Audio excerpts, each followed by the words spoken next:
성도 여러분 안녕하십니까? 2024년 12월 12일 목요 새벽 말씀 함께 나누겠습니다. 함께 나누실 하나님 말씀은 아모스 7장 1절에서 9절까지입니다. 본문은 아모스가 본 세 가지 환상에 대한 내용입니다. 본문을 통해 성도는 이 땅을 위한 중보 기도자임과 하나님의 긍휼에 대해 감사해야함에 대해서 묵상하겠습니다. 첫째 묵상할 내용은 성도는 이 땅을 위한 중보 기도자라는 것입니다. 본문 1절에 보시면 주 여호와께서 내게 보이신 것이 이러하니라. 왕이 풀을 벤 후 풀이 다시 움돋기 시작할 때에 주께서 메뚜기를 지으시매라고 하였습니다. 북이스라엘의 멸망에 대한 말씀을 선포하던 아모스는 하나님께서 보여주신 환상들을 보게 되었습니다. 아모스가 본 첫 번째 환상은 메뚜기 환상이었습니다. 왕이 풀을 벤 후 풀이 다시 움돋기 시작할 때에라는 것은 당시의 관습을 보여줍니다. 당시에는 가장 먼저 난 풀은 왕의 말들과 가축을 먹이기 위해 왕궁으로 가져가고 그 후에 다시 돋는 풀을 일반 백성들이 사용했었습니다. 본문 2절에 보시면 메뚜기가 땅의 풀을 다 먹은지라 내가 이르되 주 여호와여 청하건대 사하소서 야곱이 미약하오니 어떻게 서리이까 하매라고 하였습니다. 처음 난 풀들을 빼고 백성들이 간절히 기다렸던 것은 다음 풀이 움돋고 자라는 것이었습니다. 농사를 지었던 아모스로서는 백성들이 얼마나 그것을 기다리는지 잘 알았을 것입니다. 그런데 메뚜기가 그 풀들을 다 먹어버렸으니 그 상실감은 얼마나 컸겠습니까? 이것은 하나님의 심판이 북이스라엘에게 임할 때 이와 같은 상실감으로 허망하게 될 것임을 말하는 겁니다. 즉 메뚜기 때가 와서 땅의 풀을 말끔히 먹어버리듯 하나님의 심판으로 이스라엘이 완전히 멸망케 될 것이라는 의미입니다. 그럴 때 아모스는 어떻게 하였습니까? 주 여호와여 청하건대 사하소서 야곱이 미약하오니 어떻게 서리이까라고 하였습니다. 아모스는 하나님께 백성들을 위해 중보로 기도하였습니다. 비록 거듭된 죄악과 반복되는 심판의 경고와 회개 권유를 받지 않아서 심판받아 마땅한 북이스라엘이지만 그래도 하나님께서 이 불행을 명쾌해달라고 간구하였던 것입니다. 본문 3절에 보시면 여호와께서 이에 대하여 뜻을 돌이키셨으므로 이것이 이루어지지 아니하리라 여호와께서 말씀하셨느니라 하였습니다. 아모스가 드린 중보 기도를 들으신 하나님은 뜻을 돌이키셨다 하였습니다. 그리고 이 말씀대로 BC 745년 아수르 왕 디글랏 빌레셀 3세가 북이스라엘을 침공해 왔을 때에 북이스라엘에 직접적인 피해를 입히지 않고 다만 조공만 받고 돌아간 사건으로 성취되었습니다. 중보 기도는 하나님의 뜻을 돌이키는 힘이 있습니다. 모세는 이스라엘 백성들이 하나님의 백성 되도록 언약을 세운 후 하나님이 주실 언약을 받기 위해 시내산에 올라갔습니다. 그런데 내려와 보니 백성들은 금송아지 우상을 만들어 숭배하는 죄를 짓고 있었습니다. 이런 패역한 백성들이 어디 있습니까? 그들이 하나님의 백성이 되고 하나님만 섬기겠다고 약속한 지 얼마 지났다고 벌써 우상을 숭배합니까? 그럴 때 하나님이 그들을 진멸하려 하자 모세는 저들을 용서해달라고 기도하였습니다. 그 결과 하나님께서 뜻을 돌이켜 말씀하신 화를 내리지 않으셨습니다. 이것이 중보 기도의 힘입니다. 성도는 모세도 아니고 아모스도 아니지만 왕같은 제사장들입니다. 제사장은 백성이 그 죄로 심판받게 되었을 때에 하나님께 중보로 용서를 구하며 기도하는 자입니다. 그러므로 이 땅에 벌받고 심판받아야 할 정도로 나쁜 사람들이 있다면 성도는 어떻게 해야 합니까? 직접 나서서 그들을 벌하는 심판자가 되거나 혹은 그들이 벌받는 것을 통쾌해하는 것은 결코 하나님의 뜻이 아닙니다. 하나님은 죄인이 그 죄로 심판받아 멸망당하는 것을 원치 않으시고 그들이 회개하며 하나님께 나와 구원받는 것을 바라십니다. 그러므로 성도는 세상을 위한 제사장이요 중보 기도자가 되어야 합니다. 심판은 하나님의 영역입니다.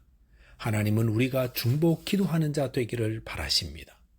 오늘도 범죄하여 하나님의 심판을 받게 된 자들이 있다면 성도는 그들을 위해 중보로 기도해야 합니다. 그것이 하나님이 성도에게 바라시는 모습입니다. 저와 여러분이 이 땅을 위한 중보 기도자 되시기 바라겠습니다.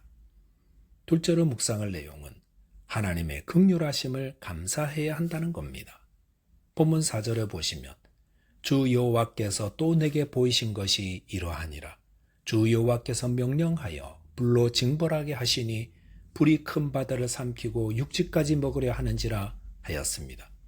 아모스가 본 두 번째 환상은 불이었습니다. 그 불은 큰 바다를 삼키고 육지까지 먹으려 하는 것으로서 이스라엘을 삼키게 될 하나님의 심판의 불이었습니다. 본문 5절에 보시면 이에 내가 이르되 주 여호와여 청하건대 그치소서 야곱이 미약하오니 어떻게 서리이까 하매 라고 하였습니다. 두 번째 환상에 대해서도 아모스는 북이스라엘에 임한 심판을 그쳐달라고 중보로 기도하였습니다. 아모스는 거듭 범죄한 북이스라엘을 위하여 중보 기도를 드렸습니다. 이것은 우리의 죄를 대속하시고 하나님 보좌 우편에 계시며 지금도 끊임없이 성도들을 위해 기도하고 계시는 예수 그리스도를 예표하고 있습니다. 그러므로 성도는 주님의 기도하심을 기억하며 담대하고 또한 우리도 이 땅을 위한 제사장으로서 계속해서 중보로 기도해야 할 줄 믿습니다.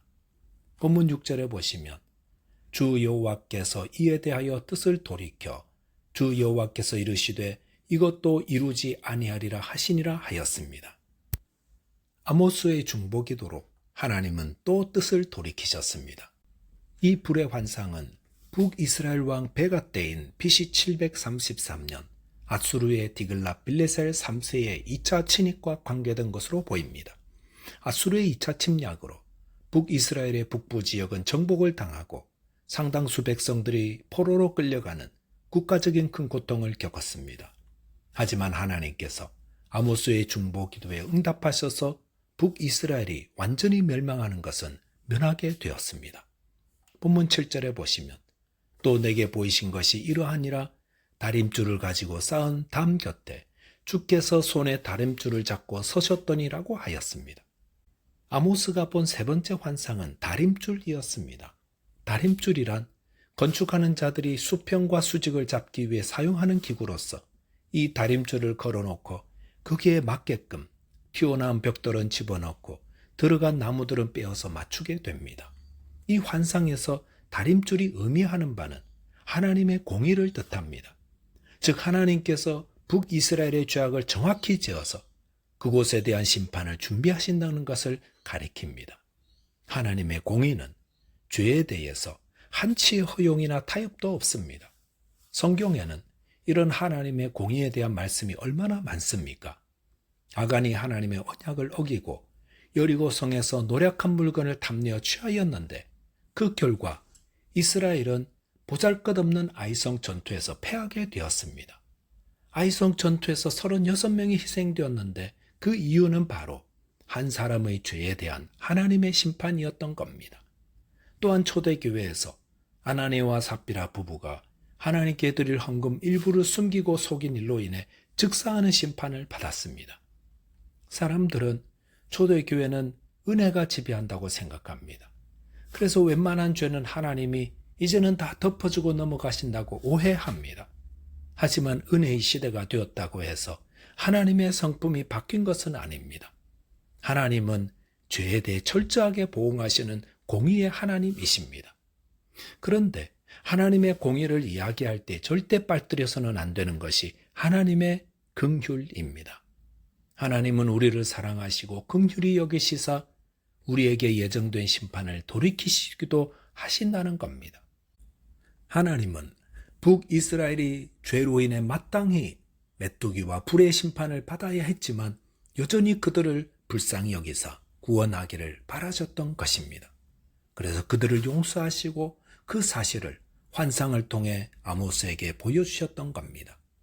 성도는 하나님의 용서하심을 가볍게 여겨서는 안 됩니다. 용서받은 북이스라엘이 끝내 회개하지 않자 그들은 완전히 멸망당하고 말았습니다. 저와 여러분이 두렵고 떨림으로 하나님 앞에서 범죄치 않으려고 죄를 멀리하는 자 되시기 바라겠습니다. 기도하겠습니다. 하나님 아버지, 저희를 죄에서 구원하시고 지금도 중보하시는 예수님으로 인해 담대하며 또 저희도 중보 기도하는 자 되게 해 주옵소서. 또한 하나님의 크신 긍휼을 잊지 않게 도와 주옵소서. 예수 그리스도 이름으로 기도하옵나이다. 아멘. 오늘도 믿음 안에서 승리하는 하루 되시기 바라겠습니다. 감사합니다.